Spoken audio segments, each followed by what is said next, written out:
What's up, guys? It is Corey from Super Comic Guru 9000, and welcome to my review of Bleach Chapter 546. So I'm going to go ahead and just get the elephant out of the room. Bleach is about to go on one hell of a vacation, a huge break. It's about to take the biggest break it's ever taken, 6 whole weeks. We will not see another brand new Bleach chapter until September, and that really disappoints me because this week's chapter was sort of so-so, and it left me wanting a little bit more and just asking more questions.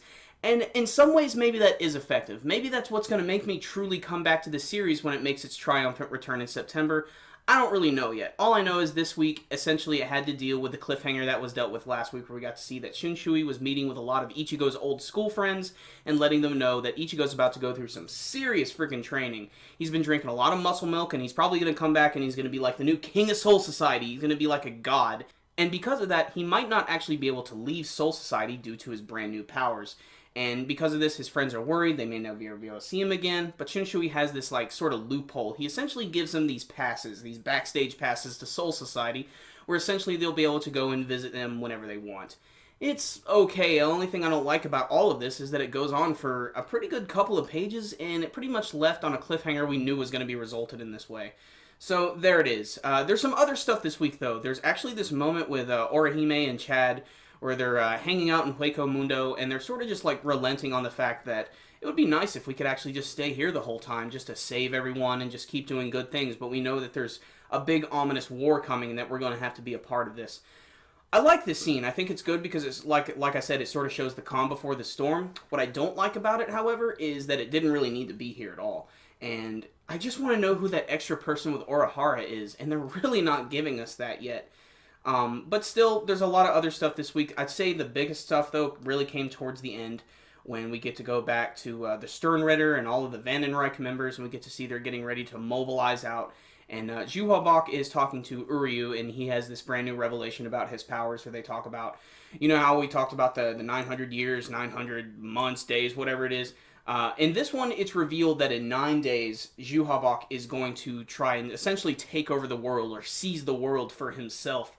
And this is probably something to do with his powers, but they're not getting into it yet. In the final panel, you get to see this giant city is rising out, and I don't really know what to make of it. It's kind of an epic panel. In fact, I love the way they actually introduce the Vandenreich in this chapter, where they show all of the giant structures, but it just leaves me asking a lot of big questions, especially due to the motivations of a lot of these characters, like Uryu. I don't know if he's a good guy. I don't know if he's a bad guy. I don't know if he's trying to double-cross Juhabok here. But it's a shame. This was a so-so chapter. It would have been nice if they ended on something a little more exciting, and it would have been really nice if they'd have actually included Ichigo in this one, because you're not going to see Ichigo for months, the main character of the series now. That's for damn sure. So a pretty average chapter. I'm going to give this one actually a 6 out of 10. I know that seems a little low this week, but it just wasn't that exciting of a chapter to me. It's one that I'm probably not going to remember, and it's a shame too, because I'm going to be forced to remember it, because it's going on break. That's a shame. But there is actually some good news behind this. The fact that it is going on a 6 weeks break, it does mean something good. It means that the author is taking his time to prepare this final arc, which that is what he has said. We've all known that this is going to be the final arc, but it looks like it's actually getting ready to truly ramp up into its final parts.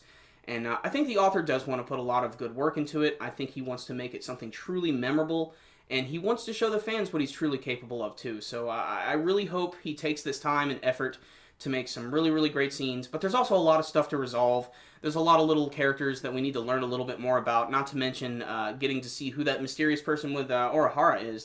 They've been building that up for months, and I cannot wait to see how that's going to be pulled off. So let's give a little bit of confidence to the author and hope that he's going to pull out something really nice. And get ready, because this is going to be the final battle, and I'm really, really excited. So there it is, guys. 6 out of 10 this week. Not the greatest, but if you are a Bleach fan, I definitely think you should check it out. But how did you guys feel about this week's chapter of Bleach? Did you love it? Did you hate it? Did you have any favorite parts? You can let me know with your comments below. And you guys definitely know the drill by now. Give this video a thumbs up. It's one of the best ways to support our videos. We'll see you next time, guys. Super Comic Guru 9000, out.